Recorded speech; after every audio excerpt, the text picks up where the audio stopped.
Perhaps in response to the heightening of insecurity around Nigeria, there's been a rapid increase in the volume of private security outfits, both here in Lagos and in Nigeria. This business boom of some sort seems to be on a different scale, ostensibly because of a preponderance of businesses and the frequency of crime without commensurate punishment. Critically, many of those providing this private security arrangements continue to exhibit a glaring insufficiency in their professionalism.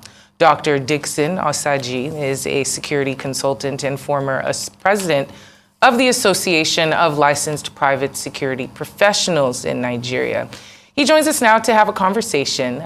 Welcome and good to have you on News. Thank you very much for having me, Howard. Good morning. All right, so there's a lot of quacks in a lot of professions. Yeah. Can you tell us about the ones in yours and how dire this situation has become and the impact it's having? Oh yes, a disturbing situation, but first of all, I'm the present PRO of the Association of Licensed Private Security Practitioners of Nigeria. Our national president is Dr. Chris. Then the zonal chairman, Lagos State chairman, Mr. Babatunde Momoni, just to put a clear perspective to that. So basically, here in Nigeria, we've been suffering from the high speed of insecurity, and the licensed private security practitioners of Nigeria, I think, was established to complement the role of the policing system and the military as well. And that is why, if you look at every household, or in every household, there's possibility to find a private security guard here. When I came into this beautiful edifice, I saw some combatant private security guards here. So that, you understand what I'm trying to say in that aspect. So now the industry has been infiltrated with unlicensed people, because for you to have that opportunity or that privilege to provide security services, you must be licensed by the Ministry of Interior, and this license pass-through process, you also need to be screened. All the directors needs to be screened as well by the DSS. Then the NSCDC are solely responsible for the regulation of private security practitioners of Nigeria. Now, the whole essence of this screening is to ensure that they take the criminal out from the market, because there's possibility someone who's an ex-convict can just come out, establish a business, claim he's a private security owner, then project security guards in the home of a VIP, get information, get surveillance about that VIP, kidnap that VIP, or work with criminal elements. So that is why we are calling on Nigeria's business owners, entities, to ensure that they do not patronize unlicensed security company, because it is a security threat and a risk to Nigerian lives. All right, Dr. Osajie, okay, you just mentioned the fact that you have, some of these agencies who regulate these security outfits, but how do you identify the unlicensed ones? We've seen a proliferation of many security outfits. Yeah, sometimes you go to events, you find these huge-looking guys, bouncers, with all their body armor and stuff like that. You think all in, well, it could be in black or black and white, as it were.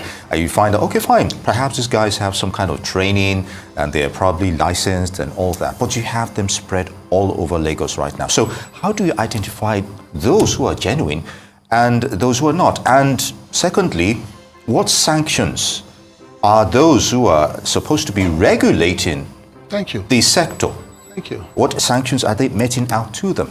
Nee, that's a fantastic question. You see, the civil defense are solely responsible in mitigating the spate of the high rise of what's it called, unlicensed practitioners. You rightly talked about most of these bouncers. Here in Nigeria, everyone wants to be a security professional. Everybody wants to be a security provider. In the United Kingdom, for example, even as a bouncer, you can't practice without an SIA certification. You must be certified, because here we just do things the way we feel or the way we like. But as it stands now, yesterday the association had its AGM meeting, and part of our discussion was to ensure we go on a full-scale war against these people that are posing threat to the Nigerian society. And the Commandant General of the Nigerian Security and Civil Defense Corps, CG Abubakar Audu, Mohammed Audu, is doing a very great job in the area of getting these guys. And whenever these guys are being apprehended, the first thing I think they do, they are handed over to the police. But I think we need a stiffer actions.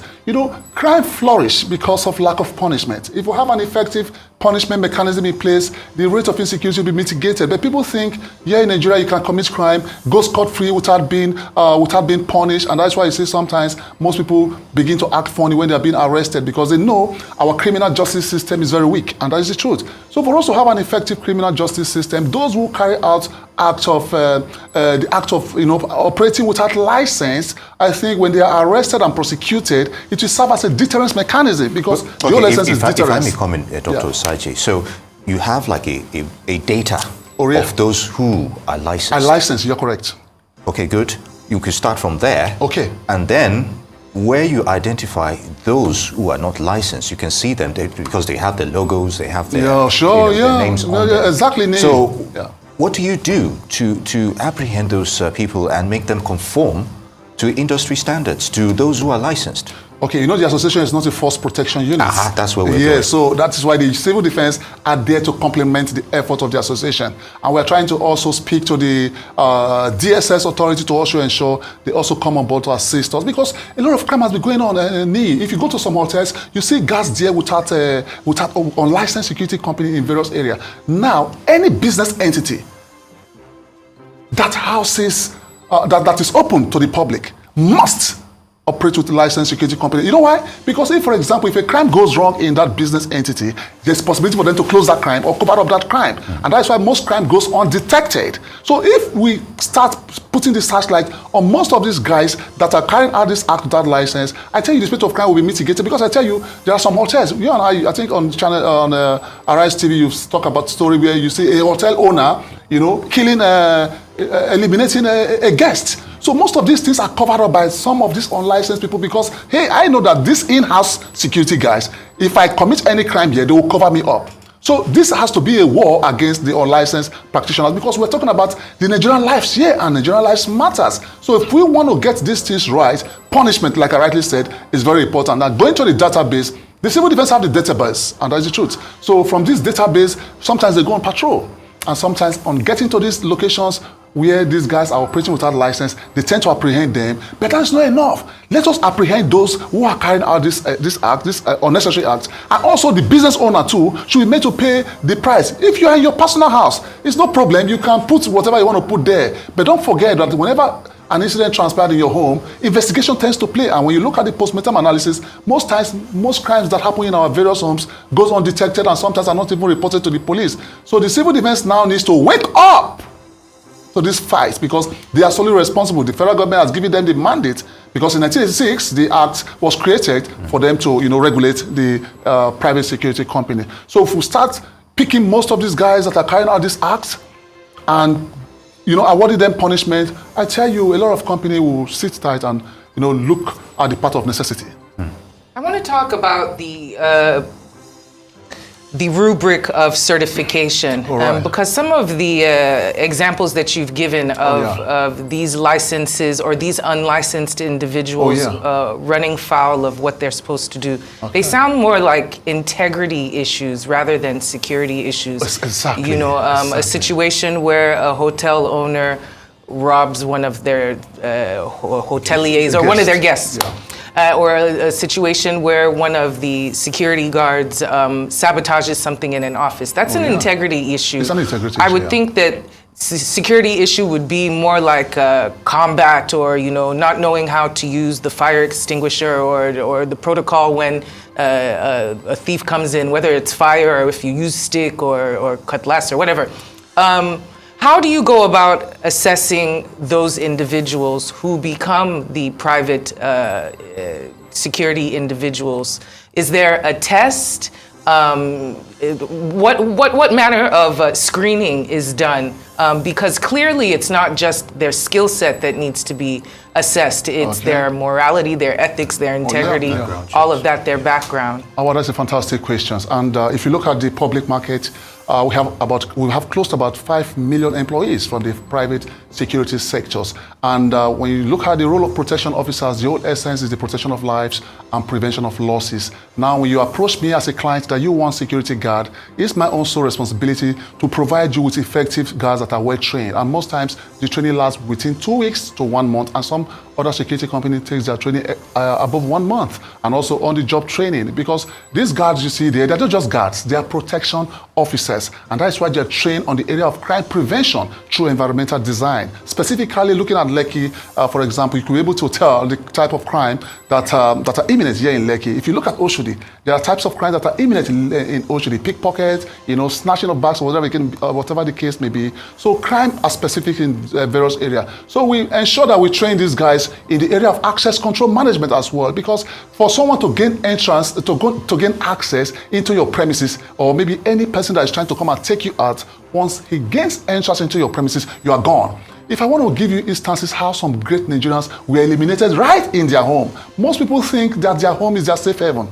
This day and now, your home is no longer your safe haven unless you are ready to take the bull by the horn, unless you are ready to spend for security. Some people think that security is expensive, and I tell my clients, I said, if you think security is expensive, try danger.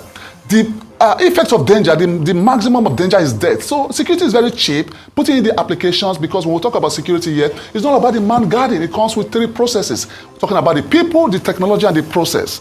Now, the people, which are the guard, are solely trained, to man the gate, carry out surveillance activities, carry out access control management activities, also carry out patrol activities, maybe mobile patrol or foot patrol. Then the technology. Here in our own country, we fail to understand the benefits of technology. Technology plays two roles. That's in the area of CCTV, for example. CCTV plays 2 roles. It's data crime in progress. For example, I'm here now. Before I got in here, there are CCTV all around. You guys saw me coming in. Maybe, for example, I'm an each shooter and I want to commit a crime, that is crime in progress. You get me or call the police to fetch me. Now, the second purpose of CCTV is for post-mortem analysis. In the instance where crime has been commissioned, you fall back to your CCTV and check, hey, what went wrong? What are the lapses? So that is the area of technology when it comes to the area of security management. Then the last area is processes, which has to deal with administrative processes, operational processes, the documents, the guides, the ethics, the rules of engagement that you need to follow to ensure that lives and property are protected. Because, human lives are very, very, if you are gone, you are gone.